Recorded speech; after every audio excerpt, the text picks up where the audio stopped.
കൂട്ടുകാരെല്ലാവർക്കും പുതിയ വീഡിയോയിലേക്ക് സ്വാഗതം. ഇന്നൊരു സ്നാക്ക് റെസിപ്പിയാണ് കേട്ടോ. നമ്മൾ കടകളിൽ നിന്നൊക്കെ വാങ്ങിക്കാറുള്ള നുറുക്കില്ലേ, വളരെ ടേസ്റ്റി ആയിട്ട് സിമ്പിളായിട്ട് നമുക്ക് വീട്ടിൽ തയ്യാറാക്കിയെടുക്കാം. എല്ലാവരും വീഡിയോ ഒന്ന് ഫുള്ളായിട്ട് കണ്ട് സപ്പോർട്ട് ചെയ്യണേ.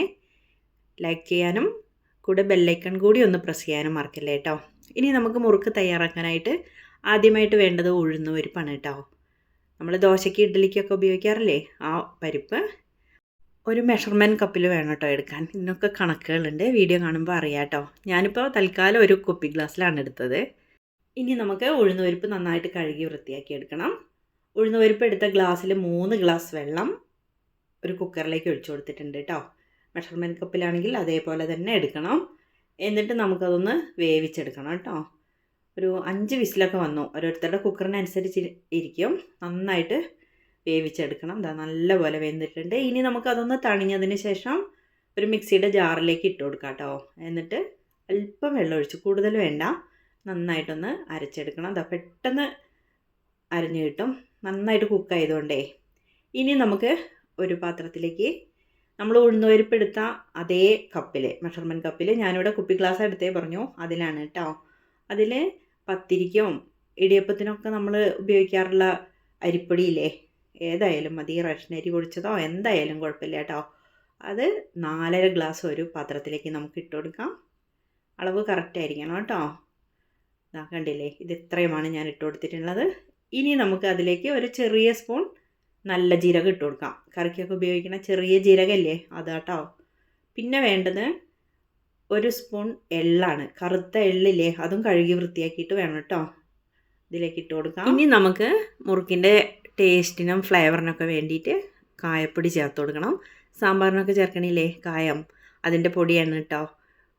കൂടുതൽ ചേർക്കണ്ട കേട്ടോ, ചിലർക്ക് അത്ര ഇഷ്ടാവില്ല. എന്നാലും ഒരു 1/4 സ്പൂണൊക്കെ ഒന്ന് നമുക്കതിലേക്ക് സ്പ്രേ ആക്കി കൊടുക്കാം. ഇനി ചേർക്കേണ്ടത് ഉഴുന്ന് അരച്ച് വെച്ചിട്ടില്ലേ, നല്ല കട്ടയായിട്ട്, അധികം വെള്ളമൊന്നും ഇല്ലാണ്ടാണ് അരച്ചതേ. അതും കൂടി നമുക്കിതിലേക്ക് ചേർത്ത് കൊടുത്തിട്ട് നന്നായിട്ടൊന്ന് മിക്സ് ചെയ്യാം. എള്ളും ജീരകവും പൊടിയിലേക്ക് നന്നായിട്ട് പിടിക്കട്ടെ, കായത്തിൻ്റെ ഫ്ലേവറും. എന്നിട്ട് നമുക്കതിലേക്ക് അല്പം ഉപ്പും കൂടി ചേർത്ത് കൊടുക്കണം കേട്ടോ. പൊടിയുപ്പ് ചേർത്തിട്ട് വീണ്ടും നമുക്കെല്ലാം കൂടി ഒന്ന് നന്നായിട്ടൊന്ന് മിക്സ് ചെയ്തെടുക്കണം. നല്ലപോലെ എല്ലാ ഭാഗത്തേക്കും പിടിക്കണം കേട്ടോ. നല്ലപോലെ മിക്സ് ചെയ്ത് വെച്ചിട്ടുണ്ട്. അരിപ്പൊടിയും ഉഴുന്നും അരച്ചതും എല്ലാം കൂടി ചേർത്തിട്ട് ഇനി നമുക്ക് അതിലേക്ക് അല്പം എണ്ണ ചൂടാക്കി ഒഴിക്കണം കേട്ടോ.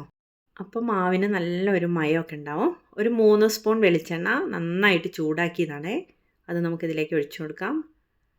നല്ലപോലെ ഒന്ന് മിക്സ് ആക്കിയതിന് ശേഷം, നല്ല ചൂടായതുകൊണ്ട് ഒരു കയ്യിൽ വെച്ചിട്ടാണ് കേട്ടോ ഞാൻ മിക്സ് ആക്കുന്നത്.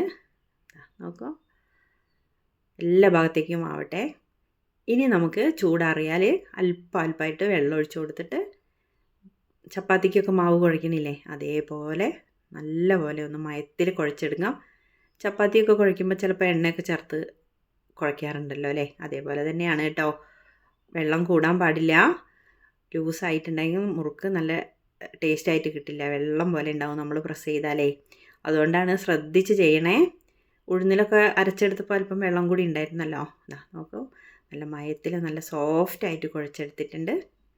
നന്നായിട്ടൊന്ന് കുഴയ്ക്കാം കേട്ടോ, കുറച്ച് സമയം കൂടി. കുട്ടികളെ വീട്ടിൽ എല്ലാവരും ഒന്ന് ലൈക്ക് ചെയ്ത് കാണണേ. ഇങ്ങനെ ഓർമ്മിപ്പിക്കുകയാണ് കേട്ടോ ഇടയ്ക്കിടയ്ക്ക്.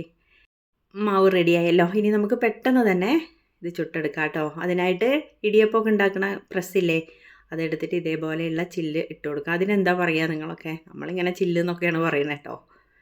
അതിലേക്ക് അല്പാൽപ്പായിട്ട് മാവ് ഇട്ട് കൊടുത്തിട്ട് നൂൽപുട്ട് ഉണ്ടാക്കണില്ലേ, അതേപോലെ തന്നെ ഒരു വാഴയിലേക്ക് എണ്ണയൊന്നും പുരട്ടണ്ട കേട്ടോ. സിമ്പിളായിട്ട് ഇതേപോലെ നമുക്കൊന്ന് ചുറ്റിച്ചെടുക്കാം. ഒരു പ്ലേറ്റിൻ്റെ മേലെ വെച്ചിട്ട് വേണമെങ്കിലും ചെയ്യാം. ഉണ്ടാക്കുമ്പോൾ അറിയാം കേട്ടോ, എണ്ണയൊന്നും വേണ്ട, നല്ല ഈസി ആയിട്ട് വരും. നമ്മൾ കുഴയ്ക്കണതൊക്കെ കറക്റ്റ് ആയാൽ മതി. ഇതേപോലെ കയ്യിലെടുക്കാം. വളരെ എളുപ്പത്തിൽ നമുക്കിത് ഇനി ചുട്ടെടുക്കാം കേട്ടോ. എണ്ണ ഹൈ ഫ്ലെയിമിലിട്ടിട്ട് നല്ലപോലെ ചൂടാക്കണം. ഓയിലാണ് ഞാൻ എടുത്തത്. അതിലേക്ക് ഓരോന്നായിട്ട് ഇട്ട് കൊടുക്കാം. എന്നിട്ടൊന്ന് മീഡിയം ഫ്ലെയിമിലിട്ടിട്ട് ഒന്ന് മൂത്ത് വരട്ടെ കേട്ടോ. കുറച്ച് സമയം എടുക്കും. പെട്ടെന്നൊന്നും അത് കുത്തി ഇളക്കാനൊന്നും പാടില്ല, അത് പൊട്ടിപ്പോയില്ലേ. അതിൻ്റെ ഷേപ്പ് അതേപോലെയൊക്കെ കിട്ടണം വെച്ചാൽ ഒന്ന് മൂത്ത് വരട്ടെ. എന്നിട്ട് നമുക്ക് പതുക്കെ ഒന്ന് മറിച്ചിട്ട് കൊടുക്കണം. ഹൈ ഫ്ലെയിമിലിട്ടിട്ട് മേലെ ഭാഗം ഇങ്ങനെ പെട്ടെന്ന് ഗോൾഡൻ കളറാക്കി വരണ്ട കേട്ടോ, കുറച്ച് ശ്രദ്ധിക്കണം. നുറുക്ക് ഇവിടെ റെഡി ആയിട്ടുണ്ട്.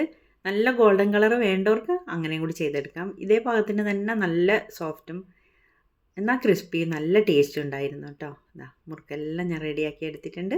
എല്ലാവരും അഭിപ്രായം പറയൂ. വീഡിയോ ഇഷ്ടമായ ഷെയർ ചെയ്യണേ. വീണ്ടും നമുക്ക് മറ്റൊരു വീഡിയോയുമായി കാണാം കേട്ടോ.